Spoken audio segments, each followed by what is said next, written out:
Di gudang emas yang dilindungi, segerombolan lebah muncul.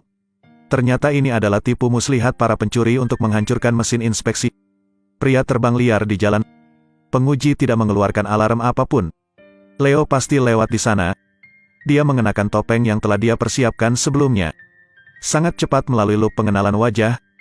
Kemudian Leo memasukkan kunci rahasianya. Pintu lemari besi emas perlahan terbuka. Inilah langkah terpenting. Mereka perlu membuat sejumlah besar air hujan jatuh ke dalam. Dengan demikian termostat akan dinonaktifkan. Suhu perangkat meningkat secara bertahap. Ketika 73 derajat, secara otomatis akan mengeluarkan alarm. Leo terus mendorong Judy dengan headphone-nya. Tapi saat Judy pergi, ada masalah. Dia tiba-tiba membuka tutup ramuan kaustik. Melihat obatnya jatuh ke tanah, Judy berbalik dan lari. Suhu telah mencapai 72,9 derajat. Ava dengan cepat menekan tombol meledak. Air hujan jatuh dalam jumlah besar. Sensor suhu rusak. Leo dengan cepat memberitahu rekan satu timnya untuk membuka brankas. Segera brankas pertama dibuka. Melihat itu, semua orang cepat bertindak. Buka brankas berikutnya dengan cepat. Sebenarnya, orang-orang dari Departemen Investigasi mengincar mereka. Karena untuk mengalihkan perhatian staf, Ava membuat penyelidik mengira kantor itu sedang baku tembak. Ini akan membuatnya lebih mudah untuk disembunyikan. Benar saja, penyidik terjebak. Ketika dia melihat ledakan itu, dia tahu dia telah ditipu. Tapi kemudian Stacy melihat banyak kabel dan suara mesin yang aneh. Setelah beberapa saat, Stacy melihat kamera di lemari besi emas dan jammer. Ketahui target sebenarnya dari pencuri. Dia dengan cepat mencabut semua kabel. Kamera akhirnya kembali normal. Komputer Roger menampilkan gambar para perampok. Dan ketika Roger melihat pemandangan di kamera, dia menjadi gila. Jika dia kehilangan $7 miliar, dia pasti akan mati. Sebagai orang dalam, Hannah mengirim SMS ke Leo.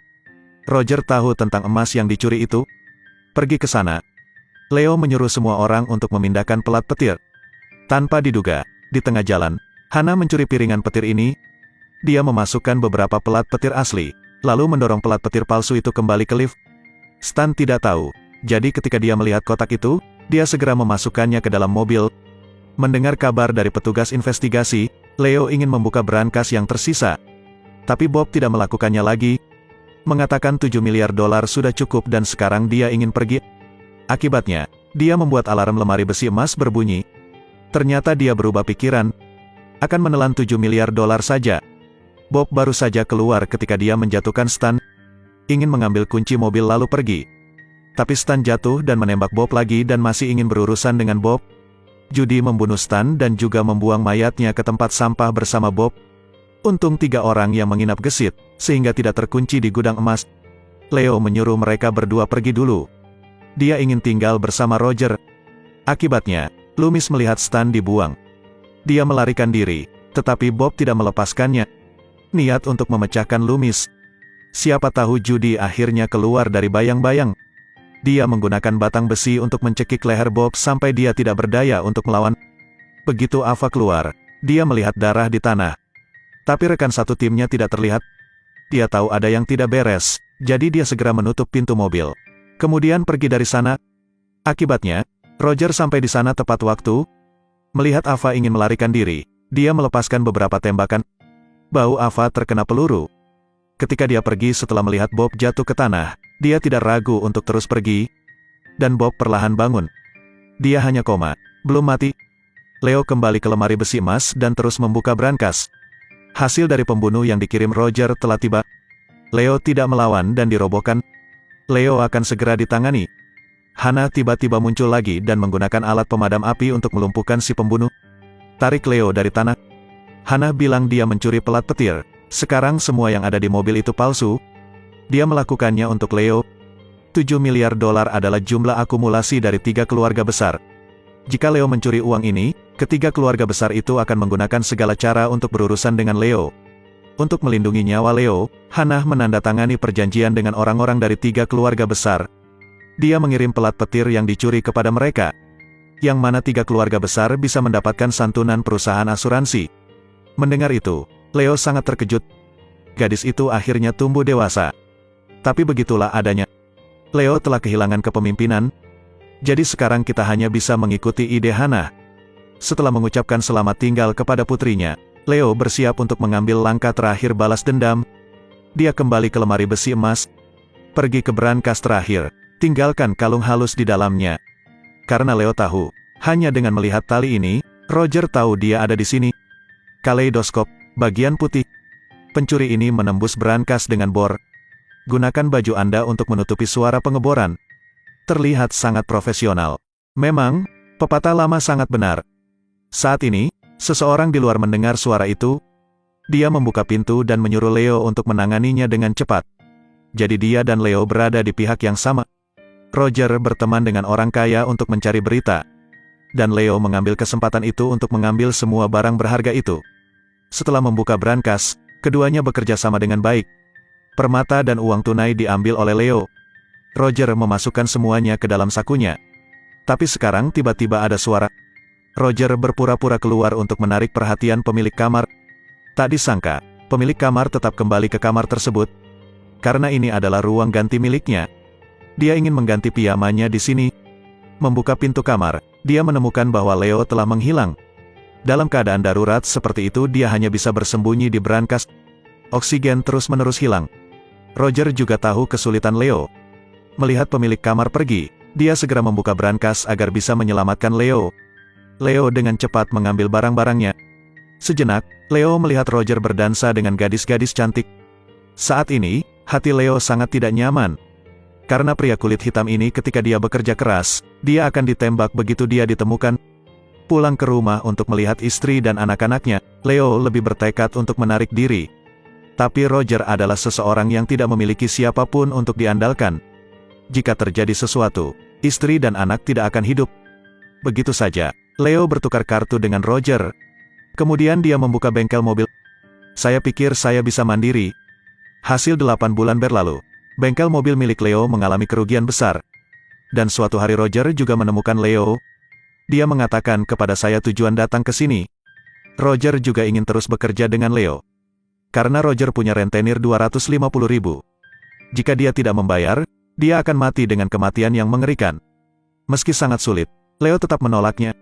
Sangat sulit untuk memiliki kehidupan yang damai, jadi dia tidak ingin merusaknya lagi. Tan menyuruh Leo pergi ke istri kerjanya untuk menjemputnya. Melihat buku lelang di atas meja, Leo membolak-balik halamannya. Seketika terdengar teriakan minta tolong Putri Hana. Ternyata Hana kedapatan berlarian dan ditangkap oleh atasan istrinya. Jadi dia menyeret Hana dan mengusirnya. Melihat putrinya diperlakukan dengan sangat kasar, Leo patah hati. Apa yang sedang kamu lakukan? Dia hanya seorang anak kecil. Kali ini, sang istri muncul dan tak henti-hentinya meminta maaf kepada atasannya. Mendengar atasannya masih mengajari istrinya, Leo sangat marah. Dia juga butuh rasa hormat. Omelannya begitu keras. Melihat kelakuan Leo, atasannya memutuskan untuk memecat istrinya. Ini membuat situasi di rumah semakin sulit. Jadi Leo menoleh ke Roger.